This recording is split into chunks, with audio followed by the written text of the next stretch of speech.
Joe. All right, it is going. I'm just waiting for a good old friend. I see starting stream health. That seems good. All right, yes, that's what I am getting. The notification. And we are live. Welcome to the Iron Lords Podcast and the Lords of Gaming.net, episode number 139. It is another glorious Sunday. We're back at the round table on the Lord's Day. And today, we've got the DualShock 4 attachment, top 5 games of the decade, top 5 personal games, ILP's 2019 year in review to discuss. So we're going to get right into it. So let's introduce the... Oh, we ain't got 4. We got 3. Where's Attic? Attic is in the bushes. In the bushes. Let's get those bushes in that chat. Put the bushes in the chat. We're trying to wait for Lord Attic, but unfortunately, his power situation is not cooperating. Hopefully, we can get him to join by phone. Spilling the tea. Hey, I gotta put the business out. I gotta put the business out when we late, because they come for me. When I see the chat, they be like, this is not the premium experience. I'll be here. Listen, Cognito is paranoid, disillusioned in the morning. He's like, make sure that everybody's up. He know to call me first.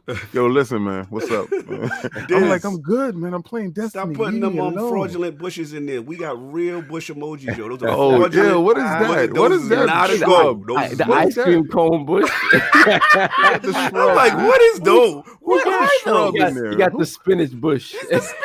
Who got the shrub in here? Who put the shrub in here? Shaming his emoji because it's not premium. Yeah, remove that out the chat. Get that shrub out of here.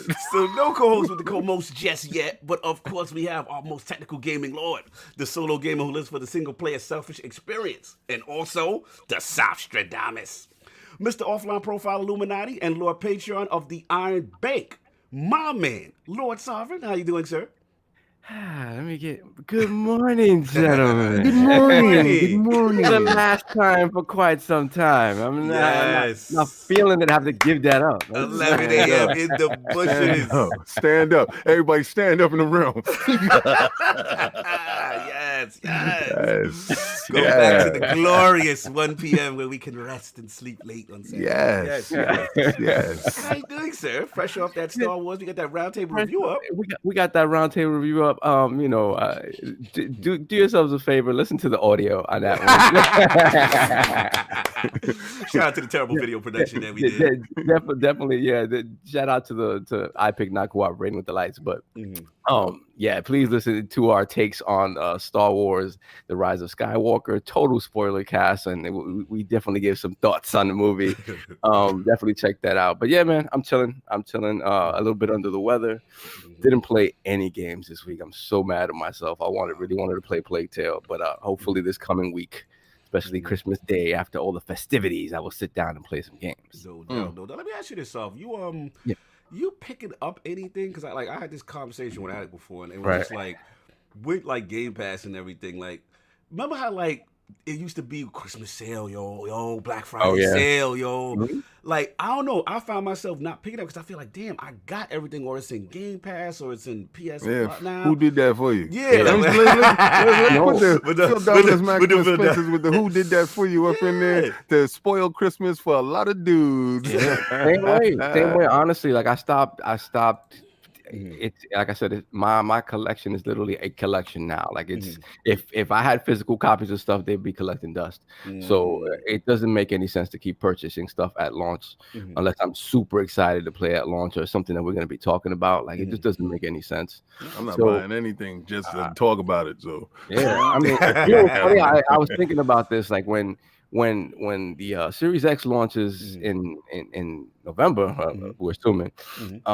It's going to be the first time that I don't bring a console home with physical media. I'm dogging it, dag. Who did that for you? Who did that for you up in there? That's a perfect segue to go get that shirt. But who did that for you? Even at the start of this gen, right? They were touting the digital.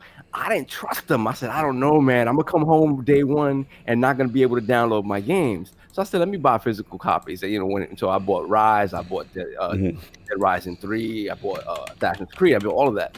But now everything, I'm not getting any sort of physical media, anything with my system.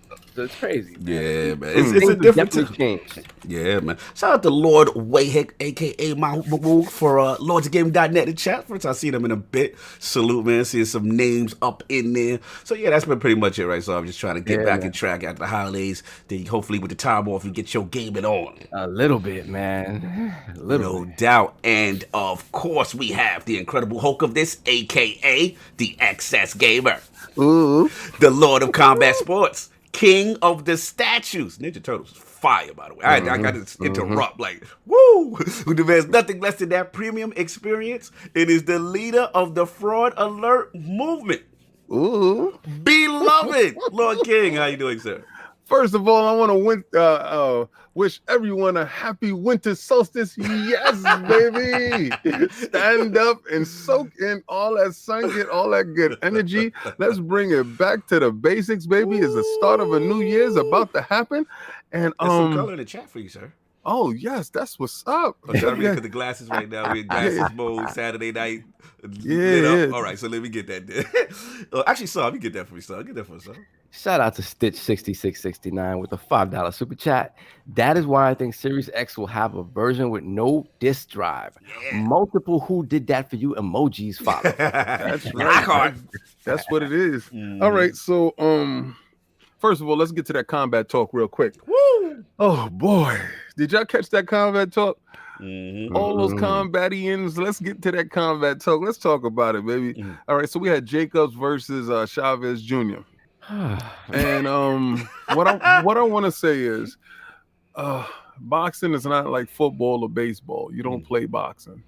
Yep. You know, that's a do or die sport. It's blood sport. It's blood, guts, and tears.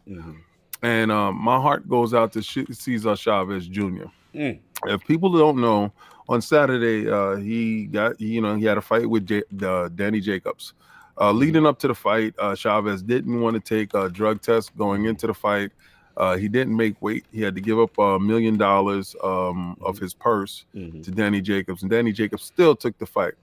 That man came into that ring no less than 192, 193, and Danny Jacobs came in at 171. So he outweighed the man probably by 20 pounds, maybe by 30 pounds. To be honest with you, yeah, he was a huge boy at the beginning of the fight and towards the end of the fight. But Danny Jacobs understood what was needed to be done. He signed, and he knew that this was the biggest draw that he can get, and pack the house. It was 10,000 people there. 10,000 is not a small number of people. 10,000 is a substantial number. Those are paying tickets, and then you're not talking about the pay-per-view buys and stuff like that with the zone. You know, is a service. So he maximized his dollar. He got into the fight with Chavez Jr. During the fight, Chavez Jr. was imposing his will a little bit early because he was the bigger man. Danny had to get acclimated to the weight. And once Danny got acclimated to the weight, you saw the hand, the muscle memory. Danny looked the best I've ever seen him. His body was right, his mental was right, his physical, everything. That's supposed to be fighting my man. My man got in a car accident. Is that the same? No. Oh, this is different. Danny Garcia. No. We talk about Danny Jacobs, the black boy from Brooklyn. He looked like Drew. He's the one that had heart surgery back. No, he had cancer. He had, the cancer was on his spine. They thought he'd never fight again. So they call him Danny Jacobs, the Miracle Man. But as he fought, him and Chavez engaged, and he caught Chavez at the bridge of the nose, and Chavez went back to the corner, and he quit. He said, he couldn't breathe or something of the nature. I thought he had a panic attack. I'm done. To be honest with you, I mean, it's not unheard of. You know, when you put those gloves in, when you locked in to something, it takes a certain amount of zen, a certain amount of calm. You have to have a certain spirit to climb in those ropes. Your hands is bound. We normally like to grab stuff as, humans. So he's in that ring. His hands is bound, and he's fighting the man, and he's losing the battle, and he's, on substance abuse. And yeah, no, on substance. I mean, substance abuse. he's on substances. he's on substances that I don't know what he's Mhm. doing, but it's in his blood or whatever. Mhm. Because his pops passed that dirty gene on to him, I'm done. and he's in there and he's battling his demons in and outside the ring, all right there, and he's falling apart.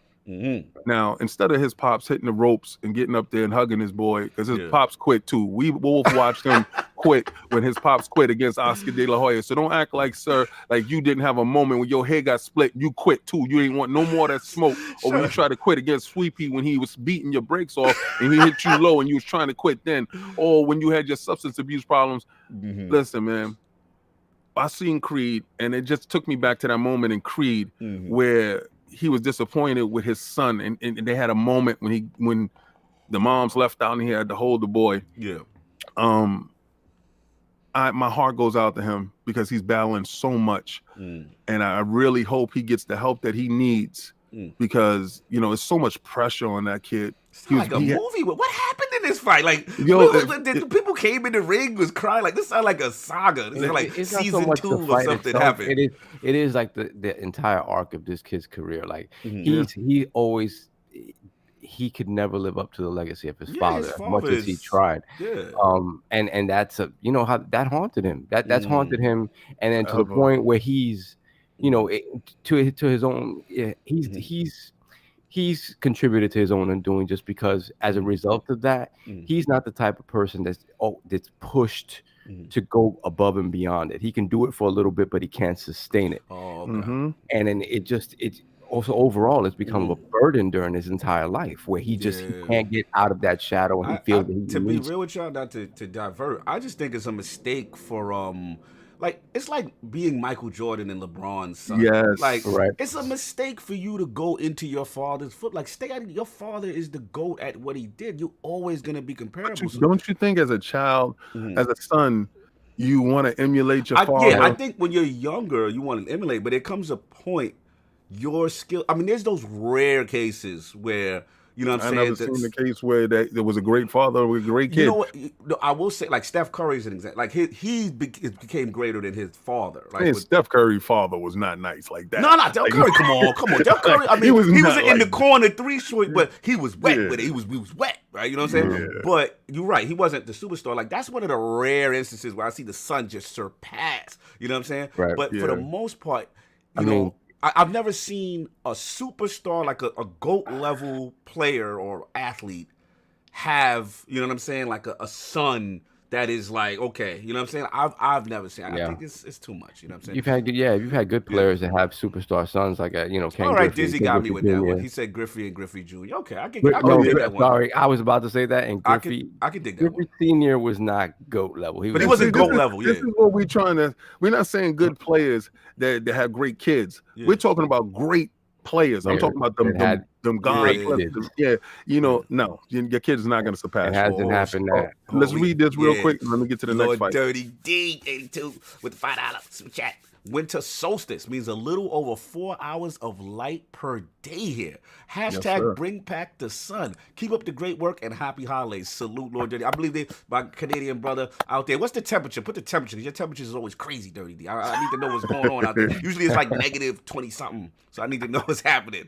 All right. Paul Howard said Ken no injury. Go ahead. Let's get to the uplifting fight. Let's get up to that fight though. Let's get up to that uplifting fight. Let's get up to that Charlo Harrison too. Ooh, so the first fight, right? I thought Harrison got away with a robbery.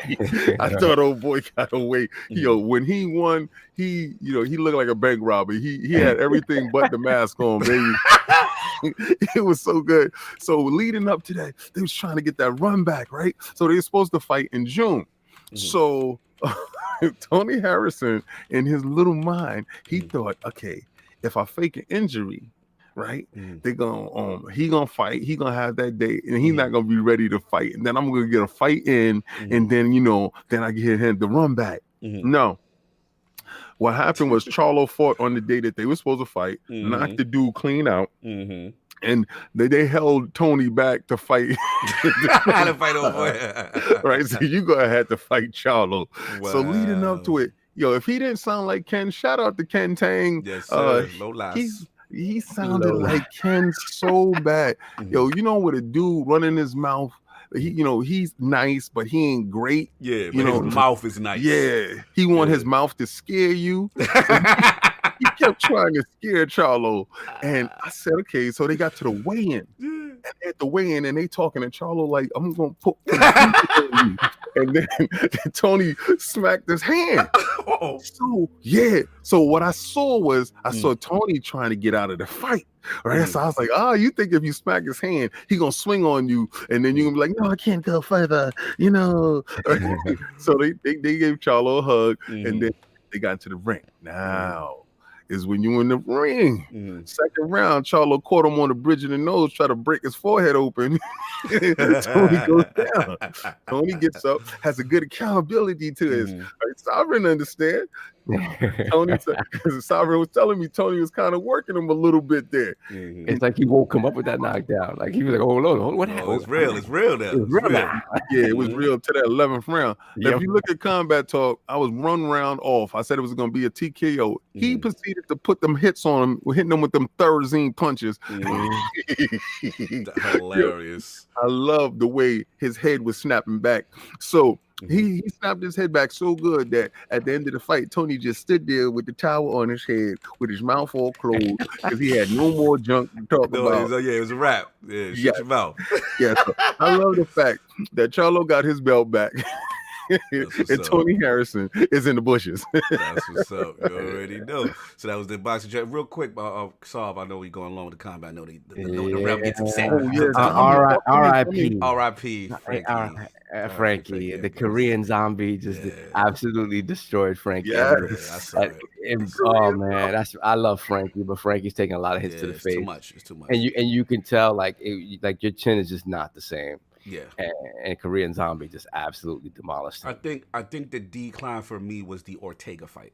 I think after that, it's like he's just been in too many wars. Too many wars against guys that are bigger than him. He's always the little guy. He's always the little engine that could. But salute to Frankie, man. I mean, like I said, at the end of the day, he's still a legend. You know what I'm saying? Yes, Jersey's absolutely. own in the building. You know what I'm saying? I watched Bellator yesterday. The senior circuit. Let's go. What's going on? Nah. They got these young and up and comings. They got their own little stable. And I was posting it. I saw this one dude. Like, see, I'm new, guys, so please bear with me. Just don't be talking about bare naked chokes and all. Oh no, he's bare naked. Talking about all about bare naked chokes. It's not a move. It's not a legit MMA move. You know? Listen. Bellator all about the bare naked choke. I saw at least 3 bare naked chokes, and it was marvelous. One little dude, I'm gonna call him the Rabbit Wolverine because that dude was the most savage little dude I've ever seen. Like he jumped at him with both hands in the air, headbutted him and hit him with 2 hands. And, this is how he beat the dude, right? He jumped on his head. And spun around his back. So old dude know he was going for the bare naked choke, right? So he was like, not today. So normally you throw yourself forward to crash into the guy, right? He did a front tuck to land on the little guy's head so he can knock the little guy out. The little guy didn't care about that. Little guy dug in a little bit deeper. And he started stretching his little body out. And he's like, I said, I gotta find out who these dudes are, and I gotta watch Bellator more often because I got that DAZN. So I'm all about it now. Y'all done got me in. No doubt. And that, what you been playing? So, what Game Pass selection of the week? Oh, so check it out, right? So yesterday, I upgraded my son for the winter solstice. He got Game Pass. He's in his Xbox One, so he gave me the greatest hug that a father could ever get. And he's into the ecosystem now. So he was just downloading games and playing games and just losing his mind and his Xbox love right now with all this Game Pass love. So I'm not buying no games this year. No doubt. And I see Muted come into the realm, Lord of the Stream Team himself, Lord Petey Snalydo himself, Roundtables host. What's going on, man? What's going on? How are you? What's Pretty good? good. It's been an intense week, man. So I'm Yeah. excited to stop in with you guys and spend this last Sunday with you. Yeah. Oh, we got Zero here too, baby. Oh my! And we got the OG, y'all. We got Original Lord. one of the ones that put the brick in the dirt. You know what I'm saying? One of the OG hunters with the green. What's going on, man? What's going on, sir? Is his mic good? In the bushes. He's in the bushes though. We got to get his mic together. Oh, he's still working. He's still working. He's still working. He gonna get up to this century. He gonna get up to this technology. Trying to get the mojo back. No doubt. But Petey, what you been playing, man? Crazy week. I did as per usual some of the Division hardcore this week. Oh, you mean did a that little thing bit when of you that. rigged with LordsOfGaming.net? Did you mean the Hey, I didn't rig that you anything. rigged the best I live service am game? I am not the only person. Did not bring anything. Did a bunch of Escape from Tarkov, and I did. I played some GTFO last night with Dan Otage, and it was crazy, man. That's what's Yeah, up. yeah. He hits me up at like 1:30 at night. He's like, "Hey, I gotta. We need a fourth. You want in?" I'm like, "Yeah, my wife is gonna kill me, but okay, I'll do it." And it was good. It was a lot of fun. It was a good game. The Lord Dan Attack. Lord Zero is his mic Oh, up? Is he good? We got to give a What's up? And I got you. I know what you about to do. Yep. Okay, I got you. yeah. I got you. That's all. That was the saddest thing I read this weekend. Yeah, man, no doubt. So you already know you got the Lord of Cooperative Experience and the gaming ninja himself, the Shinobi, Lord Cognito. Spreading that realness in the realm of the ILP, not telling you what you want to hear, but what you need to hear. So for me, it has been Outer Worlds, and Outer Worlds. Oh, man. word? Just loving it. I just doing all these side quests. I'm chilling, man. How many you botched? Right now, I watched a few, but right now I'm liking the priest dude. He is hilarious. Yeah, that's my dude. Vicar Max, and then what's Parvanti, whatever. I always mispronounce it. Parvati. Because they're so diametrically opposed. Mhm. Like she is Miss Wholesome and butterflies and rainbows, and he's like, yo, we got to mess with this corrupt company. We gonna have to. And he is not the priest. Like his preaching is out the window. Did you go to his little side? Yeah, his side. He's like, I was like, yo, fam, why you lied to me though? He's like, look, man, I did a stint in prison. I'm like, you a priest? I'm like, what is going on? Yo, this game. Where do you learn how to hack as well as he does? Yo, Sleepy Goblin, yo, he know Vicar's special attack. Yeah, he be doing little Bible verses. Yo, Vicar is the most shady reverend to have in your team. Yo, I love that character, man. So definitely been rocking that. Doing it actually on xCloud a lot too when I'm at work, so I'm getting a lot of progress done and stuff like that. So that's been rocking. And then of course that Destiny, Season of the Dawn, the rightfully should have won best live service game. No thanks to Dizzy. No thanks to Undead. No thanks. Let me stop. Let me get up. I gotta start rigging stuff, man. I gotta start doing stuff. I gotta Keegly my website. I gotta Keegly this website. I'm loving the fact that the storyline with Saint 14 and how they tricked it to fix. Yes. And it's crazy. I don't want to spoil anything to a lot of people that's didn't purchase yet or looking to purchase, but there's so much content in Destiny right now. It is content overload, man, and it's on so many tiers. Get in where you fit in, man. The last thing I'll say, and we'll talk about it on the last word, but boy, Ebontis Forte was there on Friday. What's cool is that we knew there was going to be a. What the hell is this? What the hell is what? Oh, there he is. It is. Look at the goon. Look at the young wolf goon. Listen, and he got the Scully too. Look, Scully bro. See, Scully brothers. Look at the Juk said, who we robbing today? What's going on? Somewhere. You guys.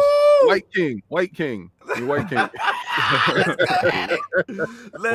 Why we gotta make this about Yo, I like. Listen, and he got on the black hoodie and I got on the white hoodie. Yo, oh my son, God, this is crazy. We calling on you when we doing the robbery, son. I got you, bro. We on deck. We on deck, man. We out of here. Let's go get it. Let's go get it. I mean, we're getting away with it. And we gonna of course, I gotta give him that sizzle that goes with the most gold. No, look, stop. What's going on, man? Seriously, everything good with the power? You working on back off reserve? It just turned back on. I don't know what they were doing around here. Okay. That money came in. No, He hit the switch and he paid. no. So what's been going on otherwise, man? What you been playing? Got a chance to play anything this week, sir? I've been playing a lot of Phoenix PowerPoint. I kind of like got obsessed with the Witcher TV show, so I finished that. Damn! Oh, Boy. I mean, I'm halfway through. I can't believe you're finished it already. Jeez. It's only like is it 7 10 episodes. It's only 7 They're hours. episodes. They're 7 hours. It's been out for like 5 days. Oh my god! What? Hold on. Friday. I would Fiend. literally put The in 30 Devourer. hours in a game in a week, and you guys surprised I took 7 hours out of my time to watch this show? Y'all playing around with the wrong dude. Someone wasn't Devourer. Well, no. I was working. I didn't play too much games. I literally dedicated all that time to that. And what's funny is like after that Lost in Space show came up, and I was too lazy to find the controller, and I ended up watching 3 episodes of that. So, you know, Wow. Right? No. What you say, kid? Are you liking the Lost in Space right now? yeah. So far, it's okay. I'm only like two or At 3 it. episodes in. All right. I'm thinking about me, you, and Anchorman doing this show together, talking about what we watching for the week. Being that you want to blaze eyeballs through stuff, we can definitely talk about what you. Well, I don't really blaze TV shows that much. Like I blaze a lot of animes, but that's about all. Like that's why I like about Netflix, because like this Disney Plus thing, I gotta wait like 2 months to watch this They stuff. put a Like, cap on you. Yeah, They put like, a cap on and you. people's like, oh, you know, Netflix, you'll blaze it and it'll be over. Oh, okay. So I blaze, you know, that the Witcher, and then I think Tuesday season 2 of Lost in Space comes out, sir. and then next week that Y show comes on. So let's not act like that Netflix only makes one TV show, okay? Yeah, but It's not Disney like- don't got too much stuff up there, so they need to put a cap on people. Yeah, I just, and you know, the Mandalorian's actually getting good, and then I finally get to like episode 8, and they're like 27th. I'm like, that's a week away. Well, you got episode 7 in the middle of the week to coincide with the the Release. Jedi. So the last Skywalker thing. So I mean, it was good for those people that couldn't make it to the movies. They gave you the Mandalorian. I I'm was gonna happy. go watch that today. Yeah, no doubt. Didn't another one come out on Friday too? Yeah, no, Yeah. it only came out that Wednesday. It didn't come out on Friday. Oh. It's gonna Okay. come out next week. No This doubt. week. Lord Zero is the mic up, baby. Is the mic? Are you in there? I need to know. Mic check. Damn, he's in Nah, there. I saw his head pop up, I but saw his head pop up, but his and then mic situation ain't it. he quickly shut that off. He's like, no. He's still on that old ILP Yeah, audio. you're on the old ILP channel, man. What's going on? Like, but anyway, that's been pretty much it and stuff like that. But yeah, King, I want to allude to what you were talking about. So real quick, you know what I'm saying? Oh, yeah, go get that. Definitely, a little special announcement. We want to send, some positive thoughts to our ILP gaming brothers. Anytime you guys are in the realm, we consider you guys family. So if stuff is going on with you guys, we're gonna put your complete business out. But at the end of the day, we want to let people know, people going through stuff, man. So salute to my brother, you know what I'm saying, and Cat Daddy Fat Stacks. He's going through it right now, you know what I'm saying, and with wifey and situations. We got a bunch of other lords going through some stuff right now. Bill Stillwell, a lot of Crazy Juan, Lord Tipsy. A lot of people who have lost either someone or something close to them. So again, if you see these guys on Twitter, please send some positive vibes. You know what I'm saying? It's always appreciated. You don't know how many people are suffering in silence. So definitely want to get that out there because you guys are in the realm. You guys are family. So much love to that. And King, I think, actually, Saul, if you want to get that, I believe it's JD. JD gave us this, huh? It's a Hold Disney on one trick. second. They have movies up there that you can't even watch for a year. Yeah, that was funny. Me and Kid were talking about that. Like, apparently Netflix has Han Solo for like a year of exclusivity. And I'm like, so you mean to tell me that Netflix is like, you can't have your own shit? Language! It's language. I'm sorry, man. I'm Winter sorry. solstice. I'm just Come like, on, come on. I'm just like, you can't. Like, that just blows my mind. It's like, Netflix is literally not let Disney have their own Let 'em movie. have That's Disney's fault. They signed it I over. purchased It's this. Disney's agreement. That's right. I'm gonna promote it too. Yo, I literally will put out a commercial saying the only place you can see Han Solo. No doubt. So that's what he said. Disney tricked them. JD Gamer. He said they have more movies on it. You can't. That's crazy. Hashtag I'm down with Netflix. They've been talking about taking the Marvel. Hold on. Let me put the fraud alert on my man. 108 Dragons. Oh. Yeah, Come you gonna on. get the fraud alert because you called me and then I call you back and I get the dial tone. This is Salute, by the way. Yo, Javier McCain, salute. Just let's go. My Lord Brothers, this podcast is fire. No doubt you already know. So we're going to get into this poll that happened last week. So the poll results are in, and people have spoken to the question. With the recent reveal announcement of the Xbox Series X at the Game Awards, do you think this was the right move by Microsoft to reveal the console details now ahead of the PS5? The winner of the three-way ILP poll with a resounding 70% of the vote was the yes, perfect call. Excited the base and showed renewed confidence in the brand group. Coming in at second at only 19% was the way too soon. Sony PlayStation 5 has ample time to counter group. And coming in at last place with a surprising 10% was, I don't care, it still looked like the sex box to me. Shout out to all those who voted. Lord King, was it the perfect call? Yes, it was beautiful. I love how the Sony dude was like, yeah, man, we gonna rebuttal. Y'all got rebuttal though, right? We're gonna talk about that today. Oh my Lord. So I guess he's a segue. I love the new management. New management is definitely holding the crown Here down. we go. He gave for his head 19% was on PlayStation. It was all Sony in the 19%. Oh, wow. In control. Anyways, we gonna move on to these topics, man. So let's just segue right on in. Since King is in the building already, energy is percolating. So I'll set him up real quick. So yeah, man, Sony made an announcement. Obviously, the DualShock 4 back button attachment. Shout out to my boy Lord Wayhick, who was in the chat. Mock Moon, one of the writers for lordsofgaming.net. You can check out this fine piece he has on the DualShock 4. And yeah, man, this thing is out, man. So pretty much it is a back attachment for shut up, King. For the PlayStation 4 DualShock controller. You know what I'm saying? Giving you some haptic feedback. Also, you can map 16 different functions to the two paddles in the back. It has an OLED screen. You know what I'm saying? So giving them a little bit of, advanced functionality. Some of the reviews were mixed. You know what I'm saying? A lot of people had things to say, you know what I'm saying, comments on what it looked like and other things. But we are going to bring this to the realm. King, you can jump if you want. If you want to wait, let me know. I want to jump it off. All right, so you can say this is your topic. So we can set my this. Controller that I got here, right? The one that I never opened because I don't have nobody else to play with. Right. So and this controller, I could put the butt plug on this one. Done. This is the one that can get it. Okay, sorry. Excuse me. That's we gonna go through the winter solstice and it's the Sunday. You gonna put the pacifier for the babies on that? That's why he had the backup name for it. I love how you got the clean name for it. So let's ask King, what is the issue that you have with this device? Who called for this? Like who? They said, yo, they just released the X. They said, get. There's actually a lot of people that want that, sir. Ride or die. I want to see the sales numbers on that pacifier because nobody called for the pacifier. Who needs to buy a back button? No, King. This is what happened, right? Like, so Jim Ryan took a trip down to China, right? He went down to Foxconn and was like, "Yo, what up, y'all? What's going on?" And they were like, "Oh, what's going on, Mr. Ryan?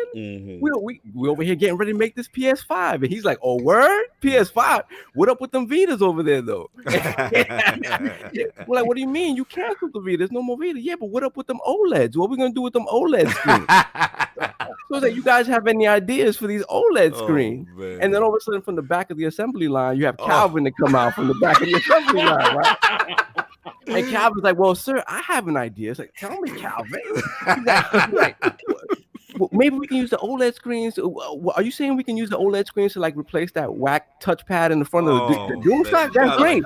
And Calvin was like, no, nothing that obvious. How about we take the most advanced display technology in the world right now, take a little circular piece of it, and stick it on the back of the controller where you can't see it. And Jim Ryan was like, yes, this is what we're doing. And that's the genesis of the back button. Thank you. Not like old this. Calvin. Not like this. Oh my Good God. old Calvin. in rare form. Solves in rare form right now. So let me ask you. Let me ask this, King. From obviously we see this. So clearly your feeling is there is no market for this. Who's asking? This is where you're at with this. I just want to clarify your position, sir.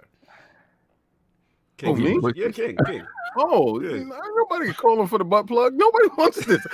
Sorry, the pacifier. Nobody wants this. My thing is this. Look, all I'm saying is that is the one thing I see people talk about on the forums. The Elite controller is Buy- those back pedals. Yeah, buy a scuff Exactly. controller, sir. They've been selling scuff controllers for a long time that come with all those little back buttons. But There if is it no works, need for if it's efficient and works well, why does it matter? Well, you know what it is? It's the fact that we was waiting for this rebuttal. So it's like we was. Look, we just talking about it, know right? that Sony can't make anything, so they ain't gonna make an Elite controller. No, we're not So talking about this that. is the We're not next talking- best thing. He's No, talking about a no, rebuttal. no. King is talking about the rebuttal to the Xbox Series X reveal. That's what The he's talking about. takeover was dropped, man. The takeover was dropped. We sitting here waiting for Ether, and they dropped out Dear Carmen. Nobody wanted Dear Carmen. We don't want Dear Carmen. We want Dear Ether. Carmen. Where's that Ether? Show me that PlayStation 5 or go home. Don't show nothing. Don't come here with no little pacifier. Well, I would say that that's going to get carried over to next gen. I was Do you gonna say think that it's a good chance since they're doing that they're not going to make their own Elite controller now though? I'm a little This is the concerned. thing. It's what I don't understand. Yeah, because I agree with Forte. Forte said the same. Why would you not? Stop being cheap? Make a first party pro controller. A lot of people, the scuff is great, but I'm sure the PlayStation faithful want one from PlayStation. They want that. Do you think they're doing this so that you can take your PS4 controllers and play it on your PS5? See, if you do that, I think then it's already been confirmed that the accessories carry over. So if you end up doing that, they can cut the price on the PS5 a little bit. I don't know. Cut the price. What do you mean? Like sell it without a controller?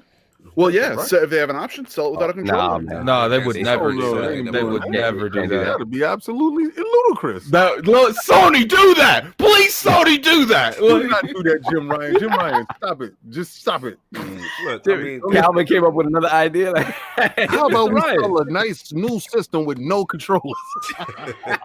Hey, if you get a PS, No, I think if I have a PS4 and I'm gonna pick up a PS5 and I can get if I can get a PS5 that's like $50-$60 less and I don't get a controller and I could just use my PS4, I'd use it.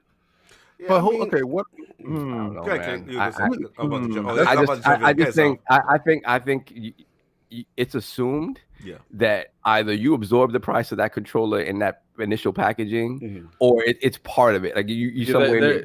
You don't give you don't You know how you don't sell a You know system how without control. you know how crazy it would be. That's like to explain to a casual now. You need to buy a controller too, ma'am. Well, what do you mean I need to buy a controller? You It mean an doesn't come extra with it doesn't come with the controller.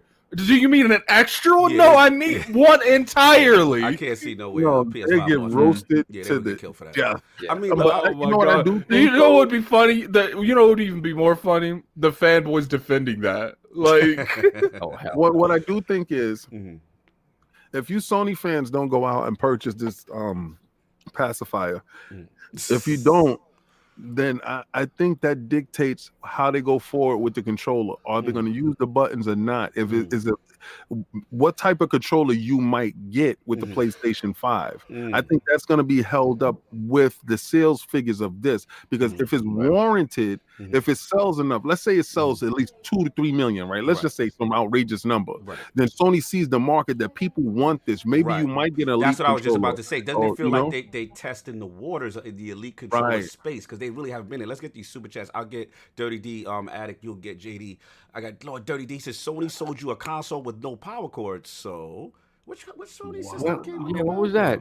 But, I know there was one of Nintendo handhelds came with no extra That power was the cord. DS that came with Yeah. no power cord. Yo, I remember that. Addict, get JD Gamer, sir, if you can. all right, let me find it. JD Gator with the generous $20 super chat. I want the old Microsoft. I want them playing dirty. I want them showing a new, mature single-player exclusive at every event. I want them showing so many good games that PS fans pass out from no new narrative disease. Oh, wow. You want the guns blazing. JD gave with the guns blazing. No mercy. He want Hellblade type stuff from now on.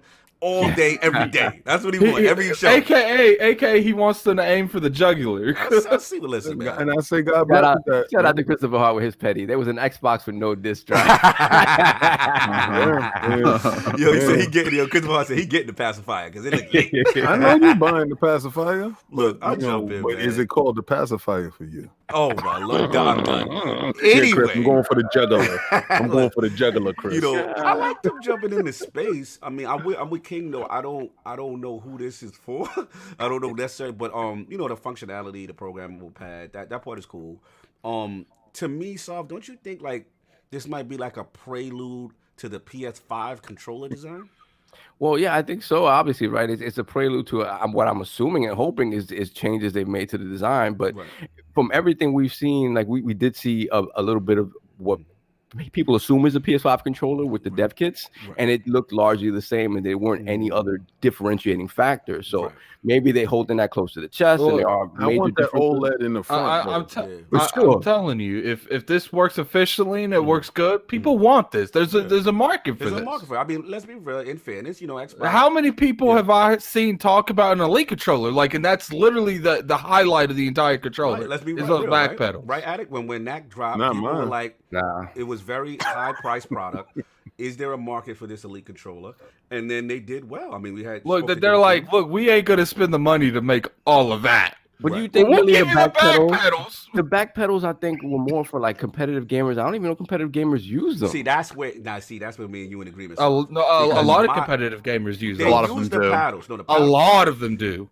They use the paddles. My only issue is, to me, this is still the 1 foot in, because for me, if you're gonna do the competitive joint, to me the difference is the hair trigger. You see, like this, the press piss, and then like this half press. So that to me gives you the advantage when you're doing your FPS, you're doing all that stuff, because you actually are shooting faster. So I want them to have that and the customizable analog, so you get rid of the dead spots and all that. That's when you go all in. So I like the start, but they gotta just make an Elite controller. Todd, do you think this is a financial thing? Like financially, they weren't able to commit to a pro controller. I think they just don't care. Series? But it just seems so. I think that weird. they could easily. Like they I care. think they could easily research and develop a controller. It's just that that's not their priority. They're like, look, like we'll give you the biggest feature, because like you guys don't do a lot, but you know, I watch a lot of MLG players on Twitch and stuff, and like they use those hair triggers. And they in those back pedals, they'll put like a grenade or something attached to them. Like a lot of people use those back pedals. Yeah, No, I agree. can say I think the PS faithful want PS faithful they don't like the alternating alternating analogs, right? And the scuff is kind of built like an Xbox controller. Right. So you want, I would think they want one from Sony. It doesn't make any sense that they wouldn't, and just sort of dip they technically partnered up with Scuff to make that controller. Like that's, and then technically theirs made by another entity. But they didn't go with their design, which is weird, right? It's like they acknowledge that the other design is better. With the superior design. Well, They went with the superior design. They understand what controller is best for first person shooters. That is not the PlayStation controller is really not all that suited for first person shooters, and especially like what is it, like combat? What is it, that Elite Pro series type of game and stuff? You know, competitive stuff. So, and I see those guys take out their own special controllers, like they pros, they scuff the Nikon one, you know, really nice controllers. I was gonna get a really nice controller. And I, like Cog said, I don't like this half in, half out stuff. That's my feeling. Yeah. Like, if you're gonna do it. But is it a financial thing? You understand? Because when you overtake these stuff, you have to get to manufacturing, you have to get to design, research and development. You got to do all this stuff, right? And then you have to go and test it, and then once you have to get it out. So did they want to just say, hey, listen, let's give them this to see how this sells, and if it sells properly, this is the least common denominator we can get out. That's the vibe I'm getting. It feels like I think just to see, test the waters. If there's a tremendous demand, then maybe that emboldens the people who want the elite controller behind the scenes to say, okay, look, our base is buying this. You know what I'm saying? And maybe we're going to get at it. I think. Oh, yeah, he's right. Read that super chat. Dirty D, shout out again. That's super chat. PS. How you gonna tell us to read the super chat when you could have read it in that time? No. The thing is, you see these shades? Yeah, I know. These will be coming off at 1 o'clock. Yeah. PlayStation Mini had no cord in the box, or am I crazy? Oh yeah, right. PlayStation Mini. PS Mini. Yeah, they didn't have no cord. We got a $2 super chat from JD Gamer. Would like to see Microsoft add 2 standard buttons.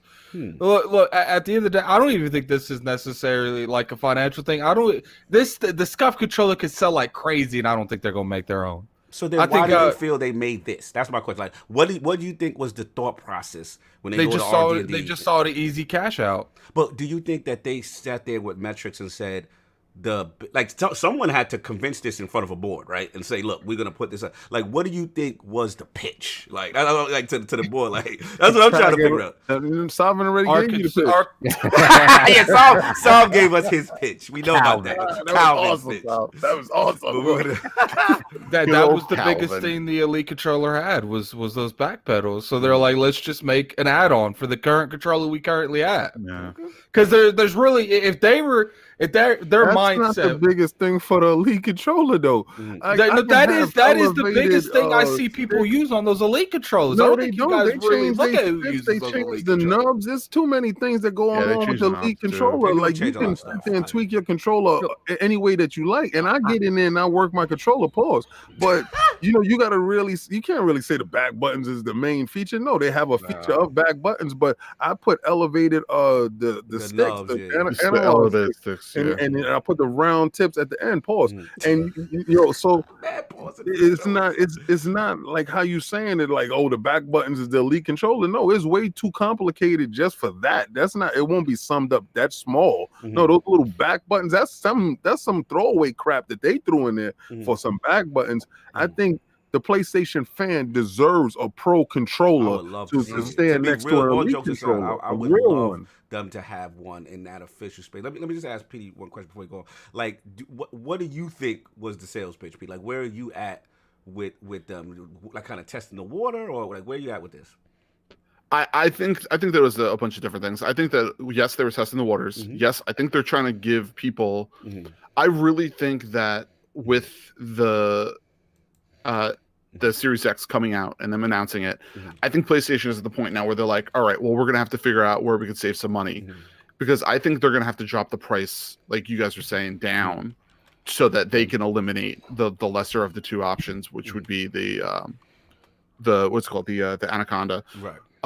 So I think that they're trying to figure out a way to cut some costs, and doing this will give them that.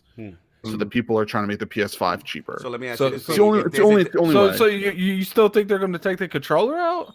I don't know if they're going to do that, or they're going to try to prevent people from buying a second one. Master Race guy. I think taking the controller. This is a PC Master Race. You're talking to a guy that for Christmas, after Christmas, I'm ordering myself foot pedals, because I need it for first-person shooter games. So you're talking to a guy that goes over the top when it comes to games. Yeah. So it's not, and most of the professionals. Let's go back to that. I was about to say, let's go back a little bit. Why do you need foot pedals for a first? Okay. So if you're gonna peek around a corner, right? Yeah. So I don't have to hit A and then D at the same time. I can use my feet because they're on the floor. So I can use it to strafe with my left foot, and then I can peek around a corner with my Q and pop a guy. So that's why I'm getting foot pedals. Listen. You will buy these foot pedals and still get clapped when you come around that corner, right? You're talking to a dude that will spend $5,000 on a PC and don't get no controller. He wants them to pay $600 for their game console. Hold on, Petey. How much is this foot pedal? You got me. You got me curious. My man Petey is competing. It's like $30-$40 bucks. Oh, $30-$40 bucks. Cheap. The same price as your the pacifier. Yeah. By the way, when Cog texted me and I thought he actually mistyped me that topic subject line when he said it to me, and I Googled it, and now my whole entire Google search results ended up because I was like, "What are you talking about?" You shouldn't have put that in there. You should not have put that in there. Shout out to Lord Stitch. He said they need it to show something. PlayStation 5 not ready. Oh, I honestly think that. No, I honestly think that's true. I don't think the PS5 is 100% ready to come out. Go with that. We do this. What we doing? You know what it is. You know what it is. We get an Xbox Series X reveal, and now we so gassed. Everybody, come on now. But no, this is the first time I've seen Sony not respond to good news. Well, according to King, this is the response. Phil set him up. Oh, he man. said he gave you the form of the system. Let me have some and who did that for you emotes in the chat, please. man. Let me have some who did that for you They was emotes. gonna come out with the box system first, and Phil was like, not on my watch. So now they're gonna have to make a pyramid. They're gonna make God, was that Kiss move up here? I didn't even know Kiss was up there. Oh man, this is Oh. getting lit Look, real quick. Shadow Link. What's up, guys? Oh, you got the What's going shadow link. on? All right, what's going on, kid? What? What's up? I didn't even know. Well, I saw you in the bushes, though. I just want to make sure your mic is Yeah, he's fine now. Oh, okay.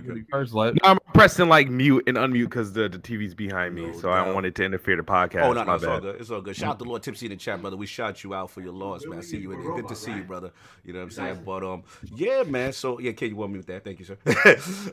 Yeah. So other than that, yeah, we got that with the controller joint and all that. But let's go move on. You know what I'm saying? So Lord Sov, man, you got a juicy one. You kind of, I'll say they split it up into two because you want to do kind of like the top 5 games of the decade. Our opinion of the decade. Yeah, I think for me, what people feel are their top 5 or the top 5 games of the decade, objectively, right? Not necessarily your favorites. Objectively, right. Right. And then the second part. Let me do the second part of your joint, which is the top 5 personal too. Personal. Yeah. All right, cool. Like your personal 5. You don't care what nobody feel 5. You know what I'm saying? Like yeah. I like that. So all right, let's start it off. You know, little year of the decade. So let's get you going, man. This is Look, a great my topic. personal is my objectified one, okay? Now remember the rules. My opinion is fact, okay? Remember the rules. Objective versus There's no personal. rules. Sometimes you have a Addict, problem okay? separating the two. Look, man. If I say Skyrim's my all-time favorite game, that's fact. Everyone's game is Skyrim. Addicts, of course. Let's get so I want you to set this up. This is a great topic. You on it. What is the 5 objective games of the decade? Let's go. One little caveat to this. It doesn't have to be objectively what you feel are the top 5 best, or I did influential. Influential, yeah, that's good. Call it. Yeah. So for influential, first I gotta say Minecraft. You know what? You're on to something. That was on my list. You're on to something. As much as I can, you're on to something. Yeah. Yeah, I mean, I've never played Minecraft a day in my life, and I don't intend to. But like, it's a game that appeals to all ages in a way that a lot of games just don't. Right? You can't. And it's a game. It's like a blank slate. Like you can build whatever you want in Minecraft, and the fact that now it's kind of ubiquitous across every platform imaginable, it changed the way people play that. Like that's not a game you're only playing on a PC. That's not a game you're only playing on a console. It's not a game you're playing it on a phone. You're playing on a tablet. My niece and nephew play it wherever they can get their hands on Minecraft. They're playing that game. So I think it just sort of began to change the idea of what a singular game can do across the entire landscape of gaming. Right. Let's do this though, if you don't mind, because I know Who if you owns go. that IP? Who did that for you? Who did that for you? Let's put those in the chat. Let's do it this way, so if you don't mind, because I know one each all around. One each at a round, because this way we don't steal each other. Because you probably gonna have everybody's. You know what I'm saying? Join your joint. So, Addict, give me one of the influential 5 for you, or of the generation, or most impactful, you feel? I think one of the most impactful games in history is Fortnite. Yeah, Because no I question. mean, that No game question. literally came out. It says Sony, I don't care how big you are, you folding. It came out. It says, oh, Steam, I don't care how big you are, you folding. Like, it got Steam working with people they don't normally work with, EA, Microsoft. It's got Epic Store was it's got Sony folding on crossplay. They're probably the sole reason that crossplay and cross progression is going to be next gen. That's real. Like, I don't think there's a game bigger than that. I really don't. Like, maybe Call of Duty, because Call of Duty and Halo, because it involved like the overall first person shooter market. But like, as far as like impactful, I don't see anything beating that, because now we're gonna have crossplay and cross progression. And if you would ask me that a couple years ago, I'd say there's no way. No way. That's real. Remember the negative pub Sony got at the E3 we were at, when they were like left out as the only platform at the time that wasn't supported. And if you think about it, Fortnite's big enough where Sony's like, we ain't doing that. And then you know what Epic said? Well, you ain't being part of the boys club. Like, they're like, we ain't even letting you do this. You could be over there in your little singular closet, because we have a party out here and you're just gonna be in there. Like, they didn't fold to Sony. They didn't. Okay, Sony doesn't want to do it. Let's not do it. And because of them, Bungie did the same thing. Like a year later, they're like, oh, you don't want to do it. Everyone else is doing it but you. Yeah, we could say that they set the crossplay trend. So let's keep the train moving. They showed everybody. Look, Sony they pushovers. All right, like, put the fire in the bag. Those just that game was that big, man. That's just what it was. King, man, I need one of your 5 influential. Kid's gone. King. Kid, what am I? No, King. Y'all hear me now? Oh, there we go. Oh, King. Oh, that was Zero's in the building. Hold on, Zero. We got you. Finally. All right, cool. All right, the OG's I'm gonna say PUBG. And the reason why I'm gonna say PUBG is because the battle royale craze is because of PUBG. Winner, chicken dinner, keep it tight. Like, without PUBG, I highly doubt Fortnite would have been around. PUBG sitting there with the cannabis joint. You bit my lines, then you laid your vocals after mine. That's a move. They write the second round knockout right now.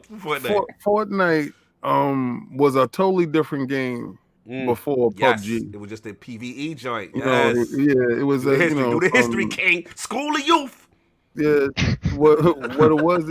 That battle royale was some free stuff extra. You paid for the real game for Fortnite, but PUBG, it has a feel to it. It has, like, before y'all was getting a lot of references from Phil Dominus Maximus Spencer, from me talking about he landed a Pachinki with a butter knife. Yes, that's where it's from.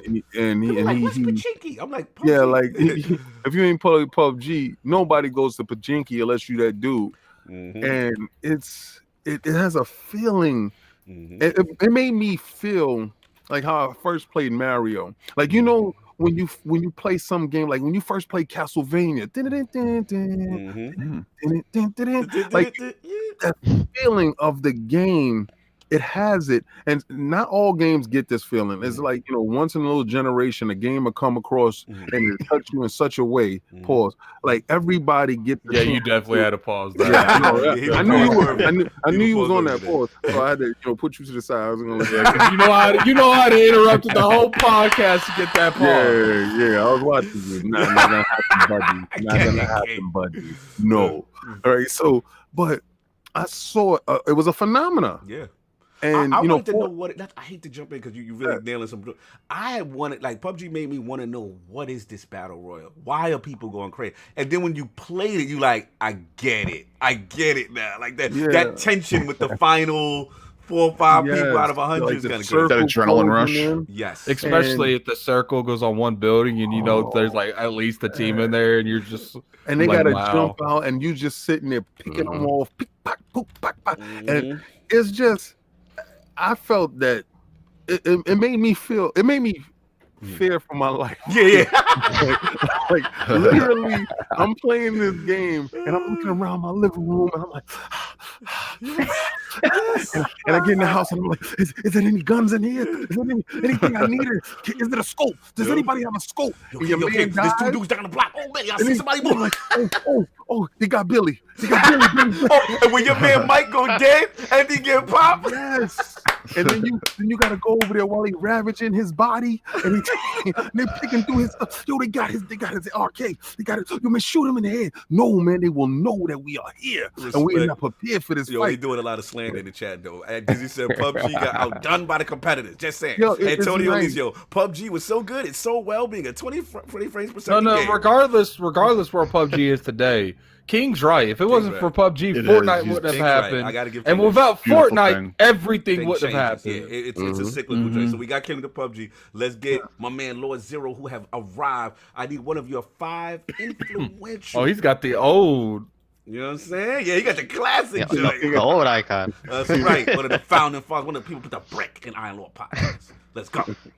Let's see. One influential game for me this generation, off the top of my head, Monster Hunter World, easily. Oh, okay. And I knew you was good there. Mm-hmm.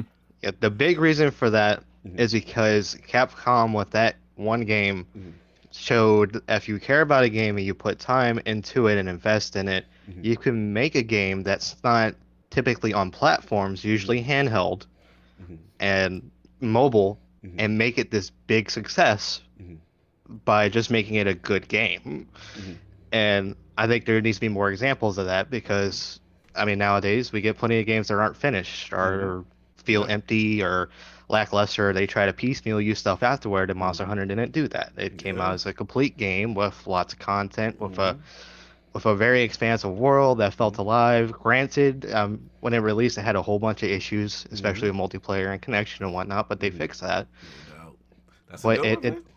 Yeah, it had an impact. It really did. Absolutely. Yo, shout out to Vogelskrieg. He says, King David, we had some great times playing PUBG together. Yes. Monkey Punch, Hot Monkey Lovers, and Lord of Empires, Death Singers, and others. He taking it back. That was the PUBG gang at that point. So Yeah, let's- he knows how many hours we sat there and we put in, and how many times Monkey Punch shot me in the back of the head by mistake in the Jeep.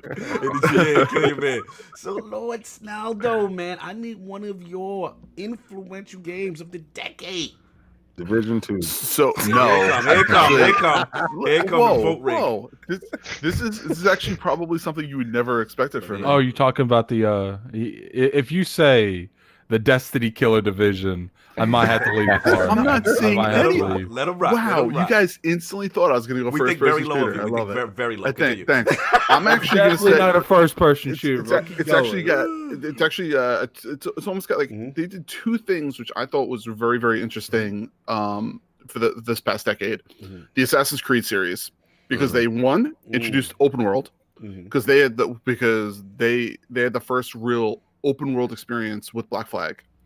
And then the other thing they did was they reinvented the genre, mid-genre, and it still stayed alive because that changeover that they did from that the Unity series, and then they went into the Egypt version, Origins. That was something that I think a lot of the people that were fans of it, like myself, didn't expect to keep alive, and they did, which I thought was very interesting. And having that open world, Skyrim wouldn't be around if it wasn't for open world. Dizzy is coming for. He said, "Introduce open world. You never played a Rockstar game? Cut this man's mic." Yo, he going hard. Dizzy not There was playing with you. loading times. There was loading times with all those Rockstar games. Yeah. So hold Way up. That's so. What did you say? If it wasn't for, it wouldn't be Skyrim wouldn't have been around. Who, him? Or Assassin's Dizzy? Creed, Black Flag. Are you talking about me or are you talking about Dizzy? I'm talking to you. Black Flag is out before Skyrim, there, bud. And Morrowind was out before Skyrim. But that wasn't open world. It had loading zones. Oh my god!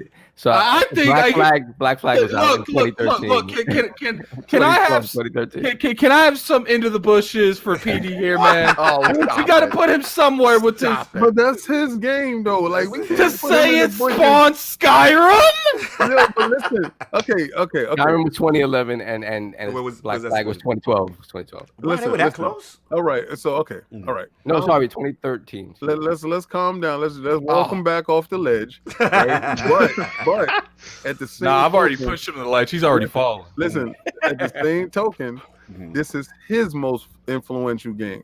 I don't mind. Well, his actually, most this is influential this is game. supposed to be It's the the statement this he is made. supposed to be the objective Oh, one. my. This is supposed to be you the know what? objective Maybe one. Skyrim didn't come out for him until the next year. He didn't care about it. That is true. That is true. I didn't see Skyrim for a couple years later. Listen, Dead Cells came out for me this year, so relax. All right, so for me, all right, so y'all got to tell you, I took the Fortnite giant. I already got that. You ain't got nothing Yeah, I left, stole a lot of brother. giant. All right.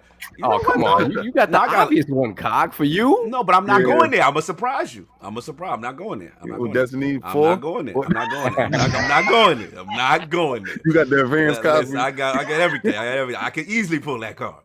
But Yeah. nah, I'm actually You better, going- because I'm gonna pull that card. Yeah, you got it. You got it. Witcher 3. Witcher 3 Mm-hmm. changed the game. You know what I'm saying? Like Witcher 3, I agree with that. that character, that base, And that because The Witcher, story- we Why don't we just say The Witcher? Why don't we not just say because 3? The Witcher, we might be seeing. No, when I have to say Witcher 3. Witcher It 3, can't yeah. be the Witcher other 3 was one. way Like, different than Witcher Witcher No. 3, Witcher 3 is probably the only reason we're going to start getting decent TV shows gaming related Bro, because we're getting a Netflix series off of this. That game is now and been that on could every spawn platform. good stuff going here on out. If Like, there's 'cause no it's good. Witcher 1, there's no Witcher Of 3. course, So we know that. No, of course, technically, but I just- Witcher That's 1 is obvious, superior. but Witcher 3. Look, the reason I'm saying Witcher 3 is because Witcher 3 took everything the other ones did, and they said that's not good enough. We're doing more. Yo, shout out to the almighty Spike and Guard for being petty. He said, we all know every game done copied Rise, Sun, and Rome. You need to stop, sir. You need to stop. You need to get in the bushes right now because you are out of control. But look, man, Witcher 3, just the side quest alone, just the richness of the story and the DLCs. Let's be real, CD Projekt Red out here giving them for free. These are just quality bangers, DLCs. And it's been on every platform, including the Nintendo Switch. And see, this is where I knew he was gonna run it right back down. And that's when it took it to the This next is level. The reason why That he didn't was say the key Destiny, part because of the Destiny decade. cannot run on that Switch, and your Switch will catch fire. That was the difference, Solve, when it came Switch to the coming in millions, with the millions No, in the I chat. think- Elevated it. No, I Elevated really it. like this To generation. Rockstar I think I think Witcher 3 is one of the most relevant games because we're gonna get. It pretty much raised the bar. Like the TV It raised the bar. It raised the bar in that genre because you had people like Bethesda Facts. that was getting comfortable making the games that Facts. they were trash. Shout out to And Zay. now because of games like The Witcher, they're looking at that kind of game like, yo, we need to improve, man. Remember, Shout The out. Witcher 3 dropped. Because like I in didn't April. watch the TV show. The Witcher definitely takes the crown. No. No, the TV show's good, but like I enjoy. I probably put like 20, 25 to 30 hours on The Witcher. And what's funny is like I've never even scratched the surface to that game. Like I always put a bunch of hours in that game, like every like once a year, and then like I end up not being able to play it for like 2 months, and I have to drop it again. And I have 350 hours in that game. I don't think I'm out of the first area. Straight up. I'm dead. Straight up. Straight up. And then you gotta Like, remember and I'm that not movie- even a Witcher fan like that, and I have to give it to it. Like, Sovereign. On God, I don't want nothing of that sort in my life. No, I feel you. I absolutely Right. feel you. But what The Witcher did, remember, it came out like in April. Yeah. Then Fallout came out later. Yeah. And Fallout looked like straight trash in comparison. This is true. This is true. It really. So when Cog says that it changed the game and set a new bar, Yeah, 'Cause it was like- developers step their it pretty game up. much took Bethesda. It's like, look, this is what you used to do. This is what we doing. Yo, shout out to Tip Diamond with this 2-hour super chat. Good morning and salute Iron Lord's panel. Let's bring it back to Solve, man. Give us another one. Influential. another one. I have to go. I think I'm going to go with The Walking Dead season 1. Season That 1. was deep. Yeah, that was deep. That Yeah. kind of single-handedly brought back the adventure game. Yeah. Back in the day, King knows, Day of the Tentacle, Grim Fandango, the old LucasArts games. Yeah. Love those games, but they needed to bring that forward if they were going to do it in a way that was appealing to more people without the weird puzzles and stuff like that. Because they had some really weird, some nonsensical stuff in those games in terms of gameplay. Yeah. So what Walking Dead did was focus on the narrative part of it and make it easy for everybody to sort of get engaged. And you had your little QTEs and stuff like that, but it was nothing that the average person couldn't get into. And then when you focus on that story and that relationship between Clementine and Lee, and that ending was, it to me,